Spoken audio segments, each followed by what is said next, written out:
Welcome to the Find Creative Expression podcast, conversations about art and creativity. I'm your host, Sarah Crawford, author, musician, and playwright.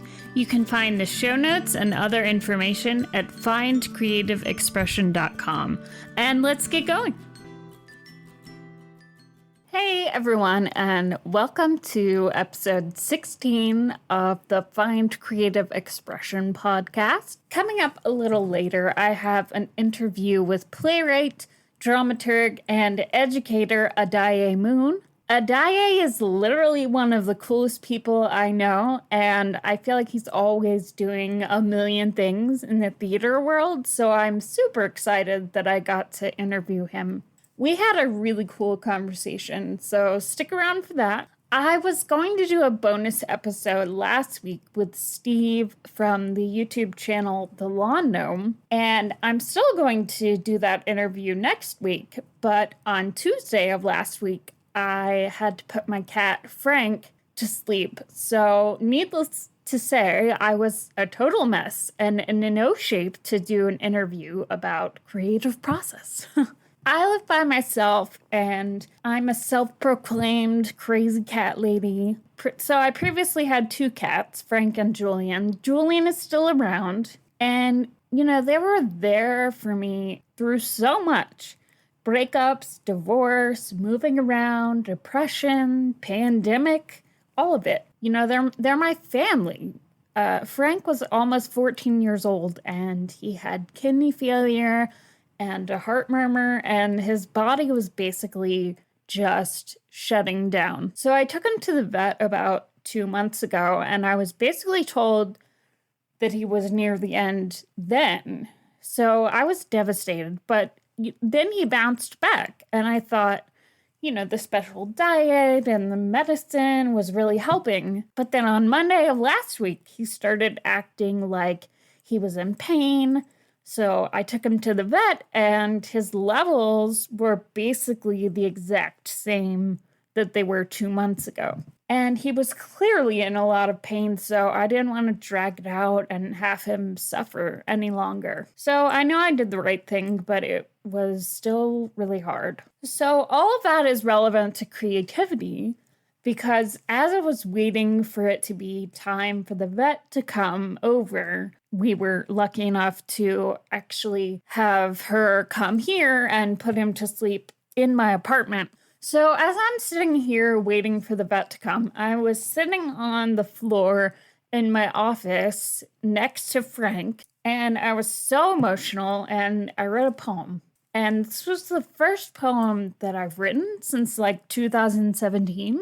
And the first real thing I've written at all in months, really. That wasn't a journal entry or a blog post for someone else or web content or any of that. So since then, the floodgates have kind of been opened, and I have written a poem almost every day.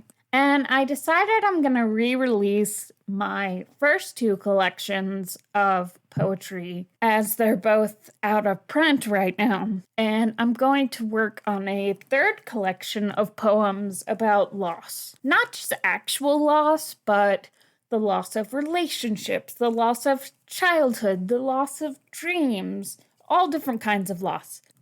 I know that sounds uplifting, but ultimately, I believe you never actually lose anything. And if you love a person or an animal, I think they leave an imprint on your heart and they stay with you whether you're seemingly separated or not.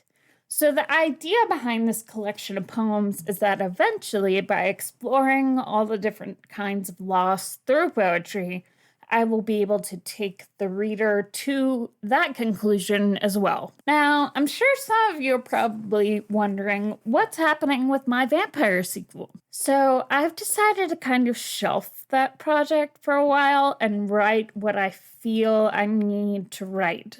I've been trying to approach writing as a career, and I think I was pressuring myself to be like all of these successful indie authors I see who write in popular genres.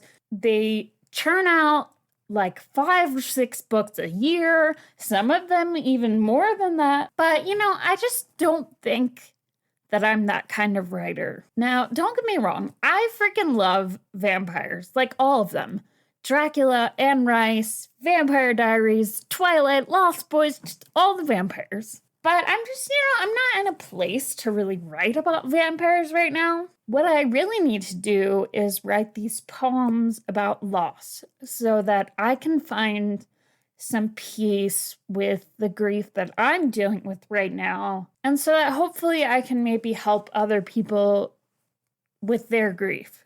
Now, I do plan to return to the vampires at some point in the future, but I feel like it'll be easier because it'll be more organic and not just me pressuring myself to write something.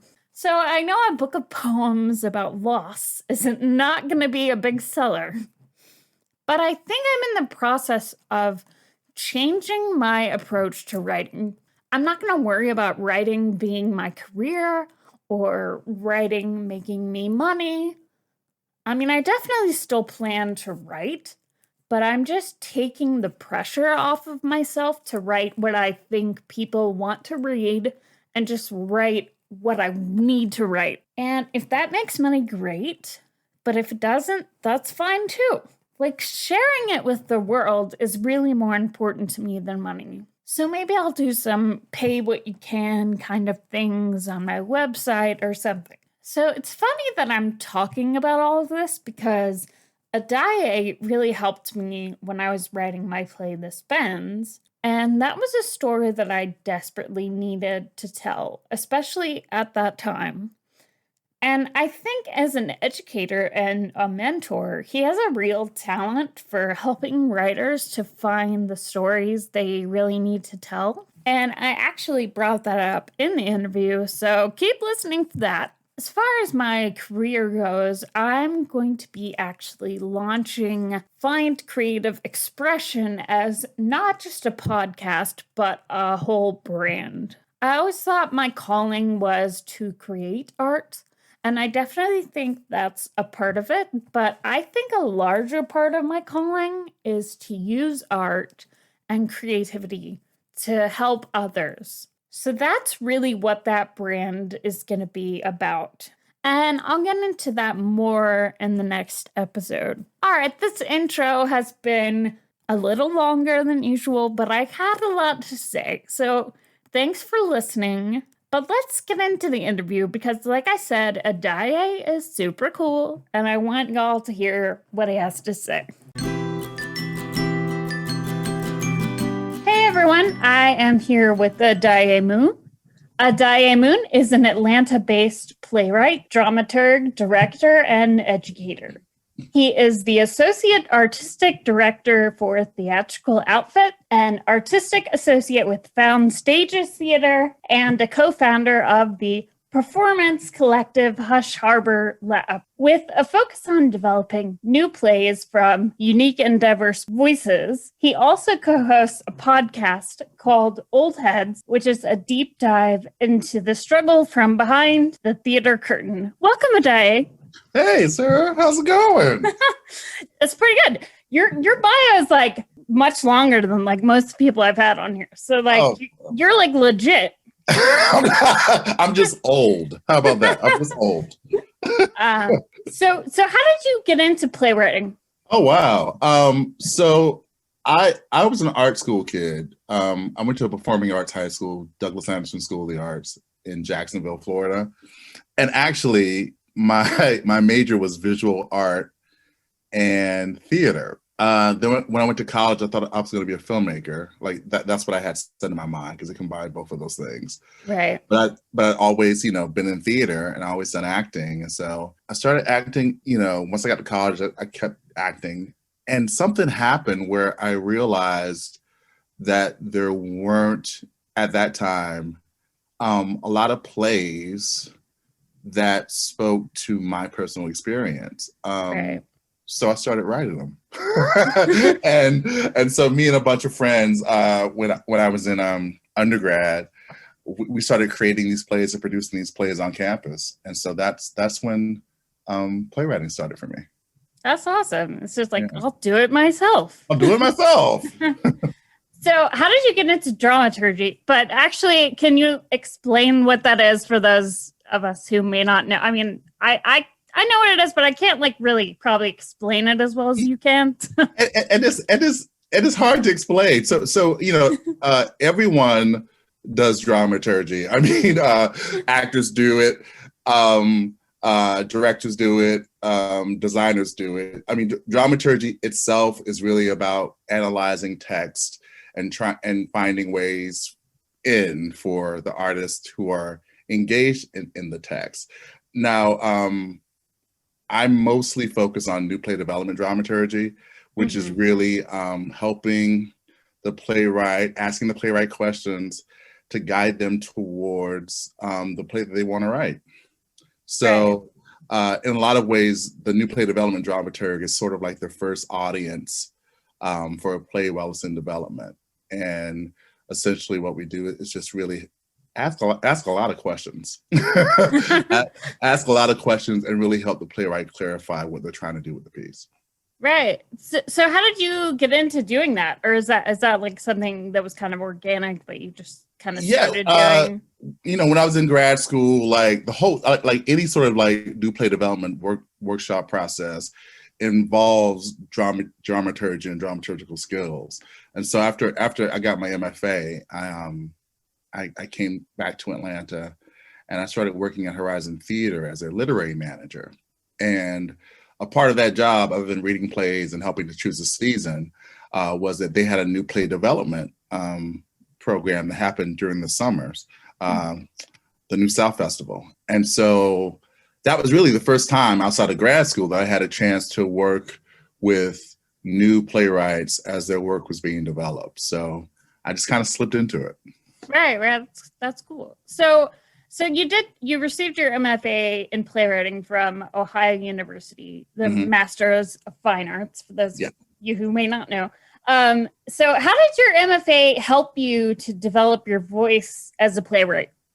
Oh, that's interesting because so my OU experience was my second attempt at grad school. I went to the University of Illinois for a year after undergrad. And I always say never go to grad school right after undergrad because I didn't know what the hell I was going to grad school for. I was like, I graduated, I don't know what to do. Let me just go to grad school. And so, but it was a great experience. I learned a lot and actually made a lot of contacts with Chicago theater folks, which really helped my writing career. But it was when I came back to Atlanta and started doing an apprenticeship at a small theater company called Barking Dog. And I really started working on trying to be a working theater artist that I realized why I would want to go to grad school. And it was mainly, I think, what grad school does, what MFA programs do especially, is that it gives you the time and the space, both the physical space and the headspace to really work on your craft. Right. And you don't really get a chance to do that much in the real world. So that's definitely the greatest thing that the MFA gave me. And since I'd been working in the theater before I went back to get my MFA, I sort of knew exactly what I wanted from the experience. And what I basically wanted was time to work on new work and access to performance spaces to self-produce work. Right. That's cool. Yeah. I feel like there's all this kind of debate going on right now about like the MFA and whether you need the MFA to be a writer or not, And I mean, I have an MFA, so I'm not hating, but you don't need it to be a writer, but I think it really, really helps, especially because few people make a living as a writer coming right out of any program, and so. What the MFA does is that it gives you the credentials that, if you like teaching, you can also teach. And I happen to really enjoy teaching. So, and that was really the part of the reason why I went back and got the MFA.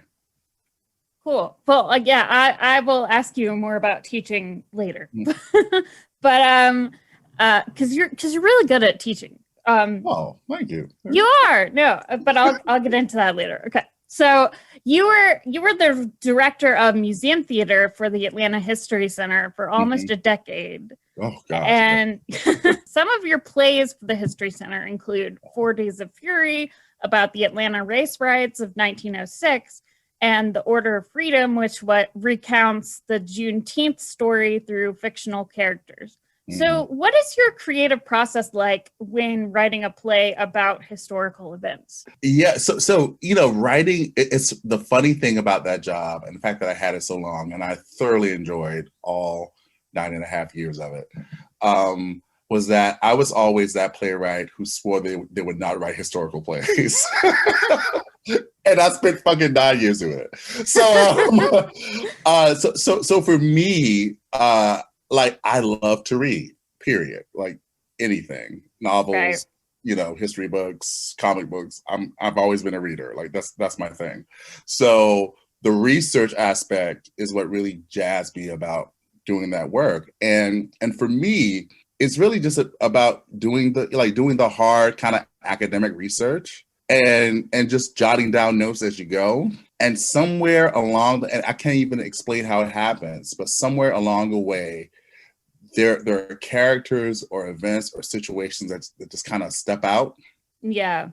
And so you let them step out, you stand back, you observe them from a distance, and it's like, okay, this is a story about this event that wants to be told. Mm-hmm. But I think for me, when it comes to writing historical things, it's about the hardcore academic research first, and then from that, the story eventually comes to me, and it doesn't usually take long either.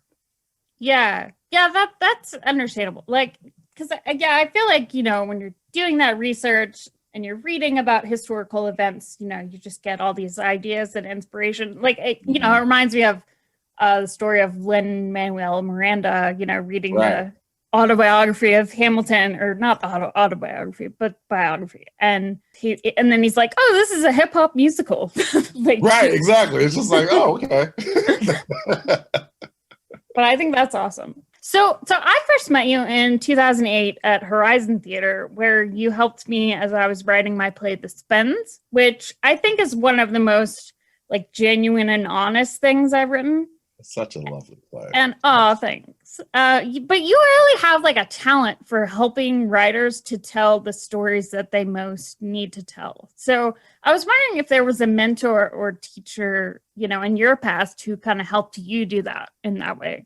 Yeah, I had a couple of really kind of great teachers at different points in my life. So when I was in high school, there was a creative writing or an English teacher named Jacqueline Jones.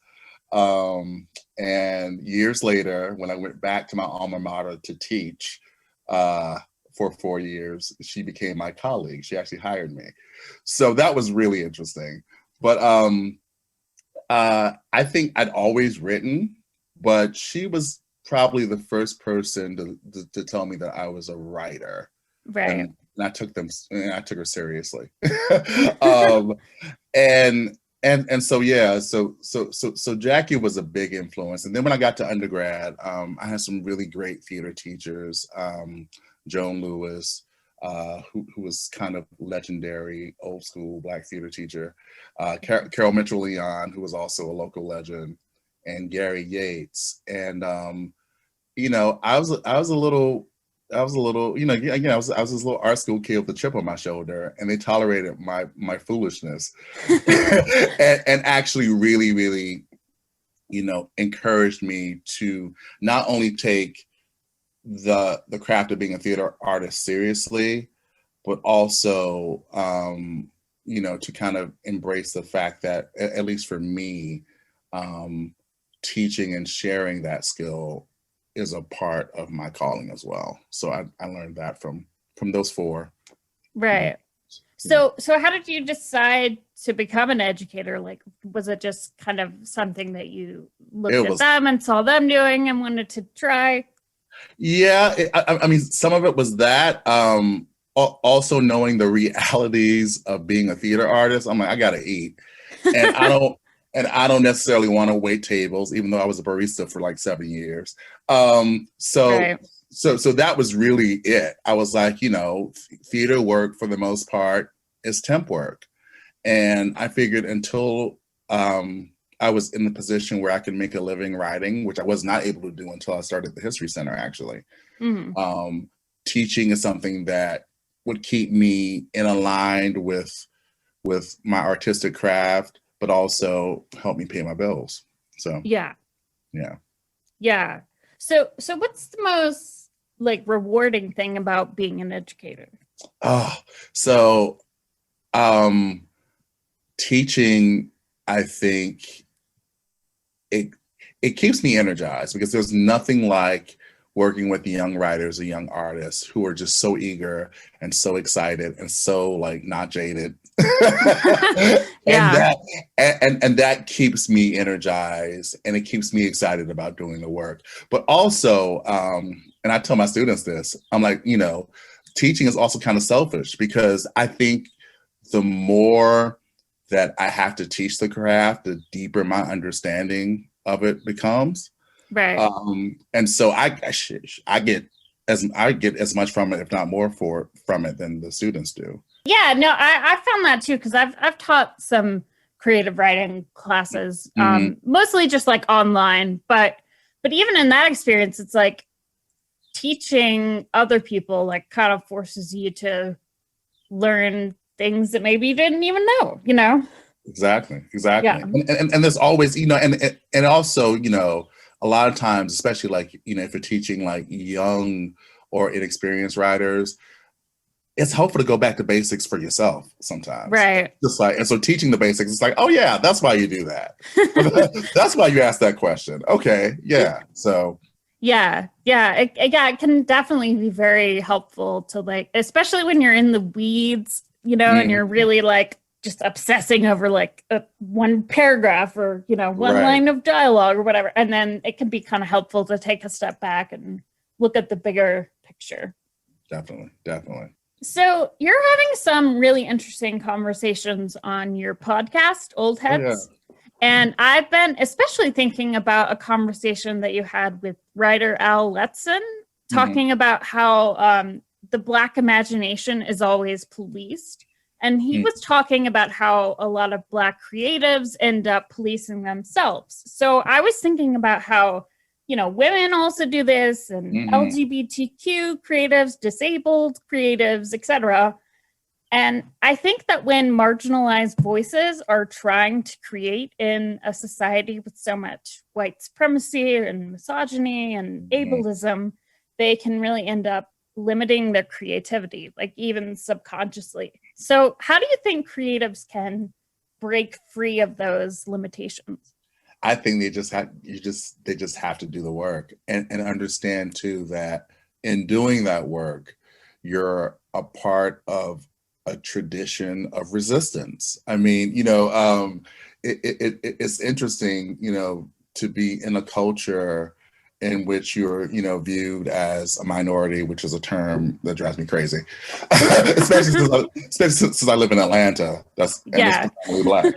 But yeah, you're like, not really, not so much. But yeah, I think a lot of times for people in marginalized groups, we spend a lot of our time self-censoring to make other people feel more comfortable.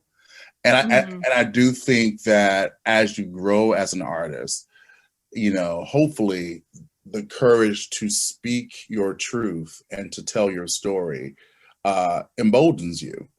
Right. Because, the last thing you want to do is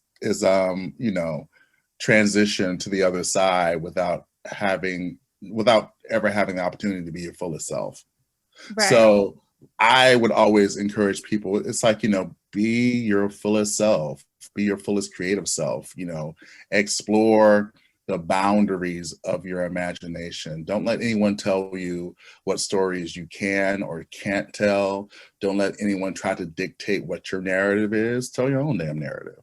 Yeah. I think so much of that is like subconscious too, because I mean, definitely. I write a lot of like YA young adult stuff. So I see this kind of trope of in young adult books, like this, the female character that's like, oh, well, I'm not like other girls. And you're like, I have to be like, shooting arrows and kicking people's ass all the time. Like, it's just, it's like, it makes me feel like, okay, that only way, like, it's acceptable to have a female protagonist is to make her more like masculine. Like, I don't know. Yeah. And this idea that somehow in being, female, there's an automatic limitation, which is bullshit. Yeah. I don't think in terms of our individual identities, however you identify, I don't think any of us has really explored the boundaries of who we are and who we can be. So, right. Yeah. And so don't let anyone set those don't let anyone set those parameters for you. Right. So one of your kind of main focuses in developing new work is amplifying unique and diverse voices. So as artists and creatives, like, how can we encourage creative work from a lot of different perspectives? I think we have to demand it.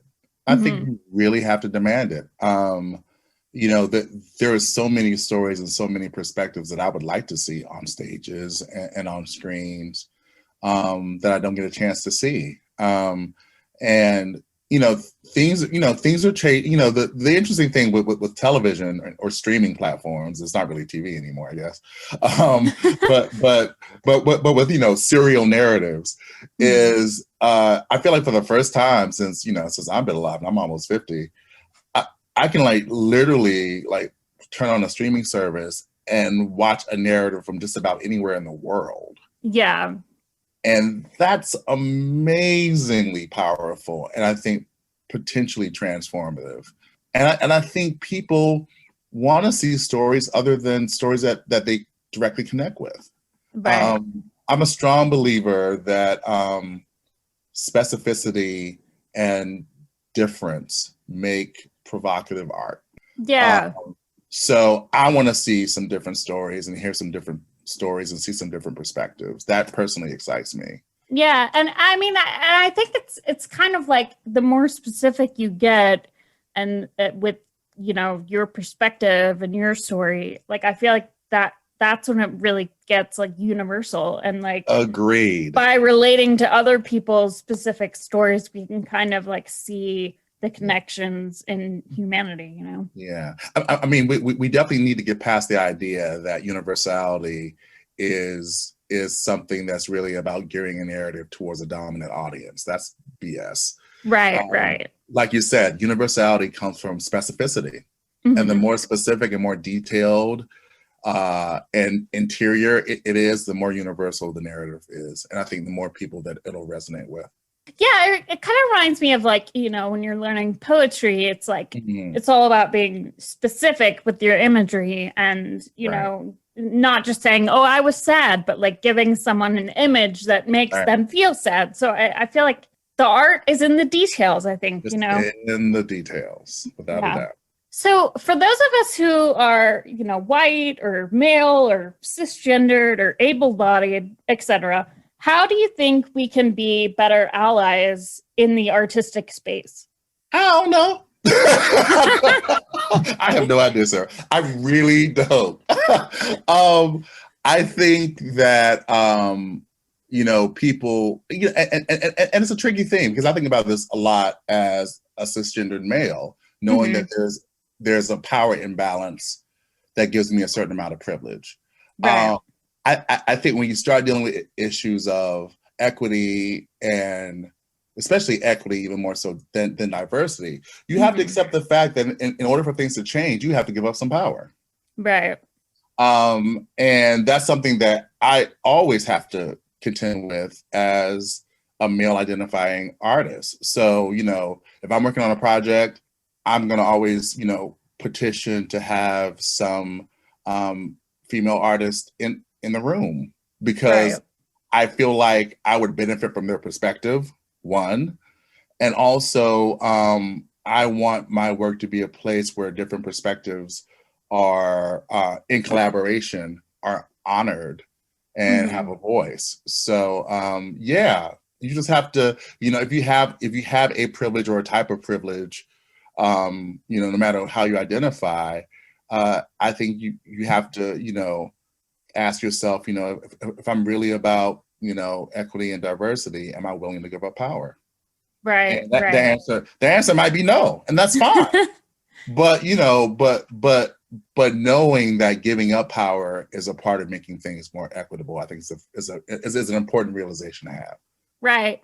I mean, I always think it's not even necessarily giving up power, but maybe giving up a certain platform or, Right.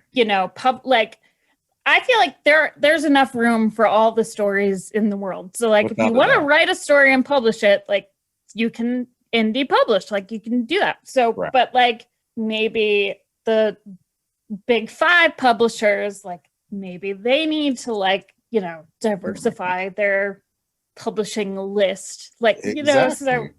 A lot of it is about sharing space and knowing how to share space. Right. And again, I think that's challenging. I think it's especially challenging for people who are born and raised in this country, which is a very individualistic country. Right. So, the idea of sharing anything does not come easy for people born and bred in America. So, and which is also why some of the inequities are so strong in this country, because people aren't willing to do that.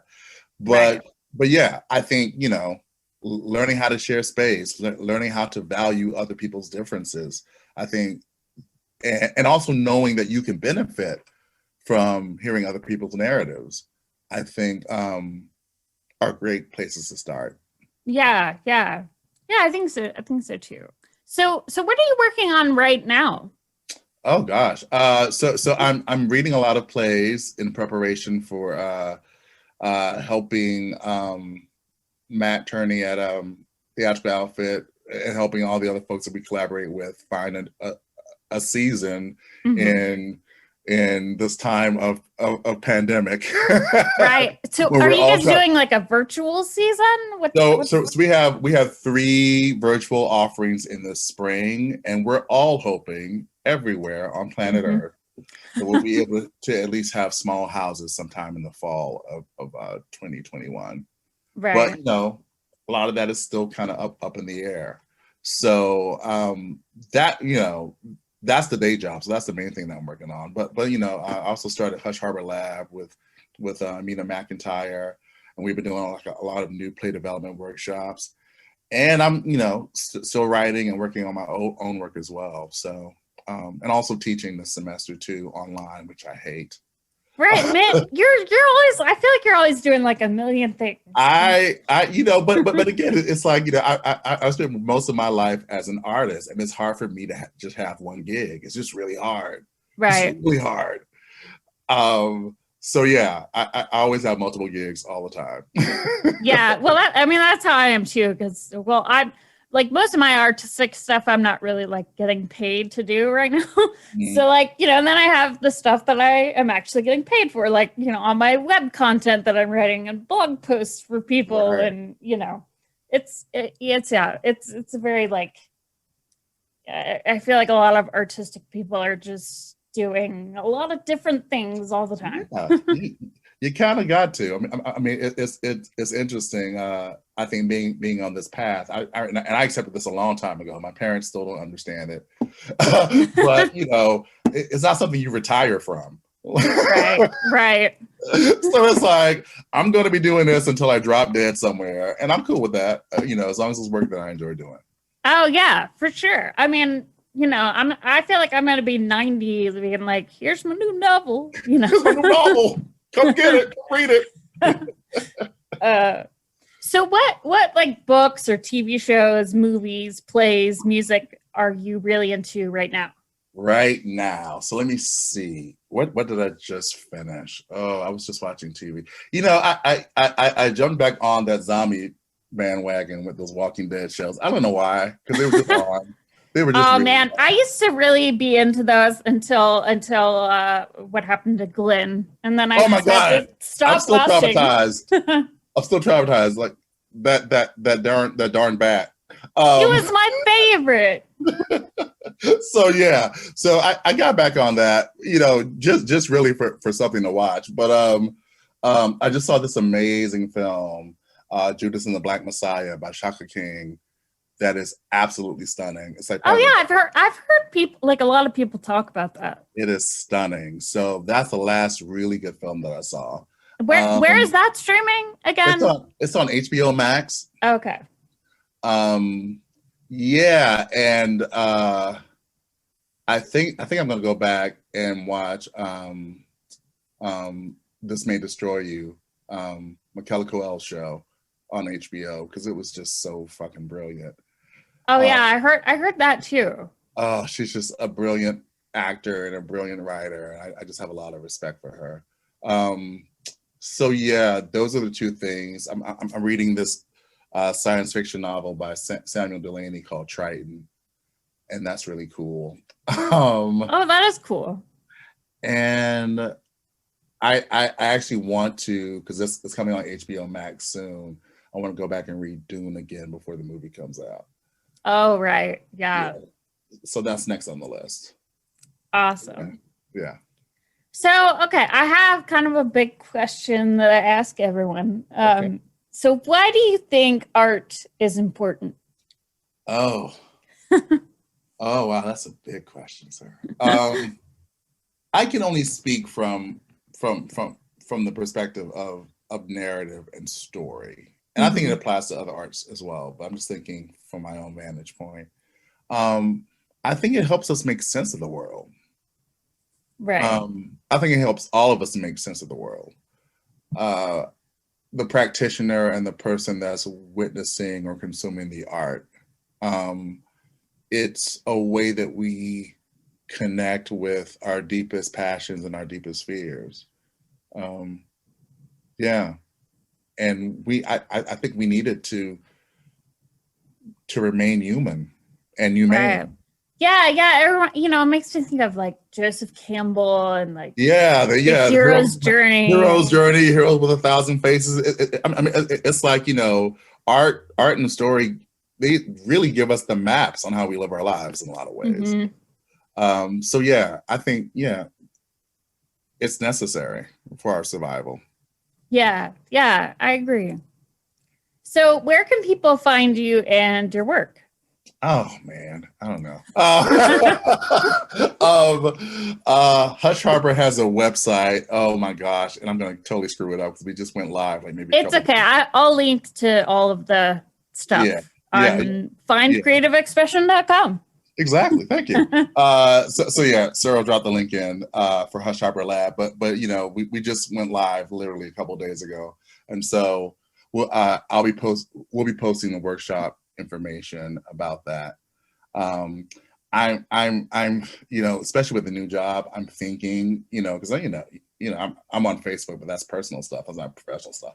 Right. But I am considering getting a Twitter account and an IG account just strictly for work.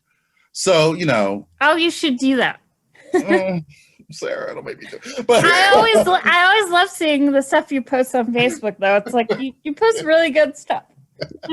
So I've been thinking about that, and I'm probably going to do it in the next couple of months. So just Google my name, and there'll probably be an IG or a Twitter that pops up within the next 3 or 4 months. Awesome. I'm gonna call you in like a few weeks and be like, hey, where's the Instagram? I mean, it's coming, maybe, possibly. Awesome. Well, thanks so much for joining me on the podcast. I know you have like a million things going on, so I really appreciate it. I was able to schedule it, so I get a chance to talk to you. It's been a while. Yeah, it has been a while. Yeah. Well, thanks again. No, good to talk to you. That was really a lot of fun.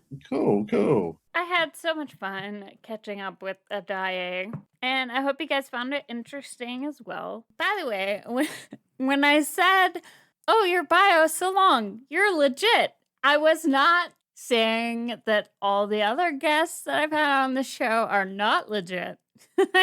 Just throwing that out there. Literally every single person I've had on the show, I think, is amazing. Coming up on the next episode, I'm going to be talking to Steve from the YouTube channel The Lawn Gnome. I'm really excited to get a chance to talk to him, so definitely tune in for that. Thank you so much for listening, and I'll see you in the next episode.